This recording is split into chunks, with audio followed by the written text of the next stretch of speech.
ጤና ይስጥልን የአዲስ ማለዳ ተከታታዮች ዕለታዊ ዜናችን ተጀምረዋል። ርዕሰ ጉዳዮቹን አስቀድመን እናስተዋውቃችሁ። የፌዴራል ከፍተኛ ፍርድ ቤት በምርጫ ቦርድ ውሳኔ ላይ እግድ አስተላለፈ። በኮሬ ዞን የ15 ዓመት ህፃን በታጣቂዎች ተገደለ። የቀድሞው የአሜሪካ ፕሬዝዳንት ቢል ክሊንተንና ባለቤታቸው ሂላሪ ክሊንተን በጄፍሪ ኤፕስተን ዙሪያ የምስክርነት ቃላቸውን ሊሰጡ መሆኑ ተሰማ። ያስተዋወቅናችሁን ጨምሮ ሌሎች ዘገባዎችን ይዘናል። አብረን እንቆይ።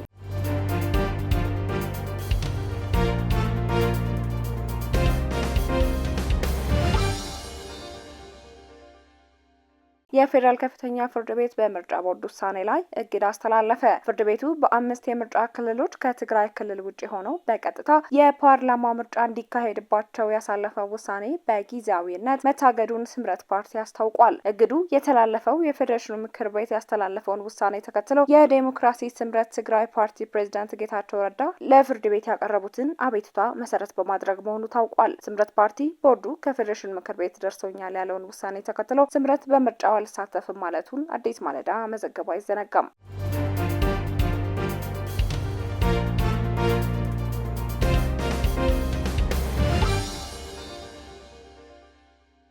በኮሬ ዞን የ15 ዓመት ህፃን በታጣቂዎች ተገደለ። በኮሬ ዞን ጎርካ ወረዳ በጎልቤ ሻንካ ላይ በጋላና ወረዳ መጣሬ ዱርም ቀበሌያት የሚንቀሳቀሱ ታጣቂዎች ባደረሱት ጥቃት አንድ የ15 ዓመት ታዳጊ በጥይት ተመቶ ህይወቱ ሲያልፍ አንድ ህፃን መቁሰሉን የዞኑ ኮሚኒኬሽን አስታውቋል። እነዚህ ጥቃት አድራሾች ከ5 አርሶ አደሮች 60 ከብቶችን ዘርፈው ወደ ጋላና ወረዳ ጄርም ቀበሌ መውሰዳቸውንም ኮሚኒኬሽኑ አስታውቋል። እንደ ኮሚኒኬሽን ጽህፈት ቤቱ ገለጻ ከሆነ ጥር 27 ቀን 2018 ዱርባዴ በተባለ ቀበሌ የምዕራብ ጉጂ ዞን ጋላና ወረዳ የሻሙሌ ሸዳና የጋላና መጣሬ የሚኖሩ ጸረ ሰላም ኃይሎች ባደረሱት ጥቃት አንድ አርሶ አደር መገደላቸውን አስታውሷል። በትናንትናው ዕለት 3 የተለያዩ ቀበሌያት ላይ ጥቃት ለማድረስ ታስቦ የተኩስ ልውውጥ እንደተደረገም ተመላክቷል። በኬረዳ ዱርባዴ ፋጫቶ፣ በጋሙሌ ዱርባዴና በጎልቤ ቀበሌ ላይ በተቀራራቢ ሰዓት ጥቃት መፈጸሙን ጭምር ጽህፈት ቤቱ ገልጾ በንብረትና በሰው ላይ ከፍተኛ ጉዳት መድረሱን ገልጿል። ጥቃቱንና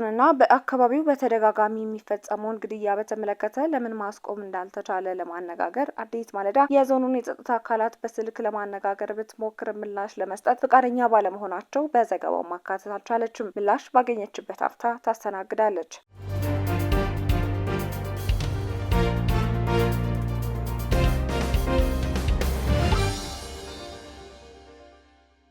ዶክተር ሲሳይ አውግቸው በዋስ ተለቀው ከማረሚያ ቤት ሲወጡ ከማረሚያ ቤት በር ላይ በቁጥጥር ስር መዋላቸው ተሰማ። በነ ዶክተር ወንድወሰን አሰፋ የክስ መዝገብ ከሳምንታት በፊት አንቀጽ ተሻሽሎ ክስ የተመሰረተባቸው ዶክተር ሲሳይ የፌዴራል ከፍተኛ ፍርድ ቤት 3ኛ ምድብ ችሎት ጸረ ሽብርና ህገ መንግስታዊ ችሎት ሰኞ የካቲት 16 ቀን 2018 ዓ.ም በ100 ሺህ ብር ዋስ እንዲፈቱ ብይን መሰጠቱን ጠበቃቸው አቶ ሰለሞን ገዛኸኝ ለቢቢሲ ተናግረዋል። የዋስትና መብታቸው የተፈቀደላቸው ተከሳሹ ረቡዕ የካቲት 18 ቀን 2018 ዓ.ም ከሰዓት ከቂሊንጦ ማረሚያ ቤት ሲወጡ በፖሊስ ቁጥጥር ስር መዋላቸውን ጠበቃቸው አስረድተው የካቲት 18 2018 ዓ.ም የኢትዮጵያ ህዝባዊ አብዮታዊ ፓርቲ ባወጣው መግለጫ ዶክተር ሲሳይ አውግቸው የዋስትና መብታቸው ተከብሮ ከማረሚያ ቤት እየወጡ በነበረበት ወቅት በታጠቁና ጭንብል በለበሱ የመንግስት ኃይሎች መስታወቱ ጥቁር በሆነ መኪና ከቂሊንጦ ማረሚያ ቤት ላይ ታፍኖ ወዳልታወቀ ቦታ መወሰዱን ለማረጋገጥ ችለናል ብሏል ጠበቃው። ጠበቃቸው አቶ ሰለሞን የዶክተር ሲሳይ አውግቸው ቤተሰቦችም ተከሳሹ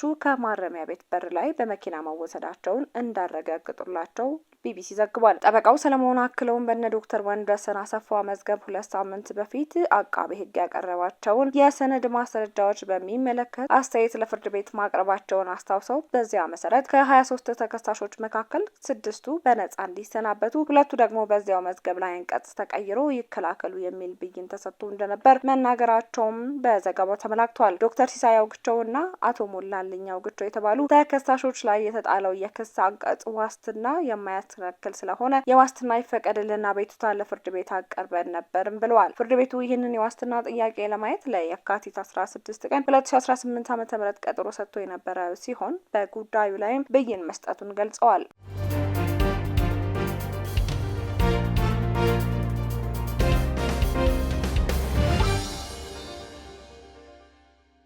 የቀድሞው የአሜሪካ ፕሬዝዳንት ቢል ክሊንተን እና ባለቤታቸው ሂላሪ ክሊንተን በጄፍሪ ኤፕስቲን ዙሪያ የምስክርነት ቃላቸውን ሊሰጡ መሆኑ ተሰማ። የቀድሞው ፕሬዝዳንት ቢል ክሊንተን እና የቀድሞው የውጭ ጉዳይ ሚኒስቴር ሂላሪ ክሊንተን የሟቹ የጾታ ወንጀለኛ ጄፍሪ ኤፕስቲን አማካኝነት ይንቀሳቀስ ስለነበረው የጥቅም ትስስርና የወንጀል መረብ በሚደረገው ምርመራ አካልነት በተወካዮች ምክር ቤት የክትትል ኮሚቴ ፊት ለመቅረብ ተቀጥረዋል። ሂላሪ ክሊንተን ዛሬ ሐሙስ የካቲት 19 ቀን ምስክርነታቸውን ለመስጠት ቀጠሮ ያዘላቸው ሲሆን ተከታዩን ምስክርነት ደግሞ ቢል ክሊንተን ነገ አርብ የካቲት 20 ቀን ይሰጣሉ ተብሎ ይጠበቃል። ሁለቱም የምስክርነት ቃሎች የሚከናወኑት ክሊንተኖች በሚኖሩበት ቻፓኳ ኒውዮርክ ውስጥ እንዲሆን ታቅዷል። የኮንግረስ የምስክር ቃል ምንድን ነው? እንዴትስ ይሰራል? ትርጓሜው በኮንግረስ ምርመራ አካልነት ከችሎት ውጪ በቃለ መሐላ የሚሰጥ የምስክርነት ቃል ነው። ሂደቱ ምስክሮቹ ቃለ መሐላ ፈጽመው በዝግ በሮች ጀርባ ለኮሚቴው ጠበቆችና መርማሪዎች ጥያቄ ምላሽ ይሰጣሉ። ሂደቱ በድምጽ በምስል ይቀረጻል፣ እንዲሁም በጽሁፍ ይሰፍራል። ሆን ተብሎ የተሳሳተ መረጃ መስጠት ደግሞ በሕግ ያስጠይቃል። መጀመሪያ ላይ ክሊንተኖች ምርመራው ፖለቲካዊ ዓላማ ያለው ነው በሚል ለመቅረብ ፈቃደኛ አልነበሩም። ውሳኔው በመጨረሻ ግን ምክር ቤቱ ለወንጀለኛ ክስ ሊያበቃ የሚችለውን ምክር ቤቱን የመናቅ የሁለትዮሽ ድምጽ ለመስጠት መዘጋጀቱን ሲያሳውቅ ለመቅረብ ተስማምተዋል። የተወካዮች ምክር ቤት የክትትል ኮሚቴ ሰብሳቢ ጄምስ ኮመር ማንም ክሊንተኖችን በጥፋተኝነት እየከሰሰ አይደለም፣ እኛ ግን ብዙ ጥያቄዎች አሉን ብለዋል። ምስክርነት ለመስጠት የተደረሰው ስምምነት በክሊንተኖችና በተወካዮች ምክር ቤት የክትትል ኮሚቴ የሪፐብሊካን ሰብሳቢ በሆኑት ጄምስ ኮመር መካከል ለወራት የዘለቀ ውጥረት የበዛበት ንግግር ከተደረገ በኋላ ነው። የቀድሞው ፕሬዝዳንት ቢል ክሊንተን ምስክርነት ለመጀመሪያ ጊዜ እንደ አውሮፓውያኖች አቆጣጠር ለጥቅምት 2025 ተጠይቆ የነበረ ሲሆን በኋላም ወደ ታህሳስ ተዛውሯል። እሳቸው ግን የቀብር ስነ ስርዓት አለብኝ በሚል ለመቅረብ ፈቃደኛ አልሆኑም። ተከታይ መጥሪያ ተልኮላቸው ለጥር 13 ቀን 2026 አዲስ ቀጠሮ ቢሰጣቸውም ሳይገኙ ቀርተዋል። የቀድሞዋ የውጭ ጉዳይ ሚኒስቴር ሂላሪ ክሊንተን ደግሞ ምስክርነት መጀመሪያ ለጥቅምት 9 ቀን 2025 ተቀጥሮ የነበረ ሲሆን በኋላም ወደ ታህሳስ 18 ተዛወረ። ተከታታይ መጥሪያ ተልኮላቸው ጥር 14 ቀን 2026 አዲስ ቀጠሮ ቢሰጣቸውም እሳቸውም በተመሳሳይ ሳይገኙ ቀርተዋል። ክሊንተኖቹ የቀረበባቸው መጥሪያ በሕግ ፊት ዋጋ የሌለው ነው በማለት ተከራክረዋል። እንዲሁም ተወካይ ኮመር ኢላማ ያደረጋቸው የቀድሞው ፕሬዝዳንት ዶናልድ ትራምፕ ከሚያካሂዱት ሰፊ የፖለቲካ በቀል ዘመቻ አካል ነው ሲሉ ከሰዋል።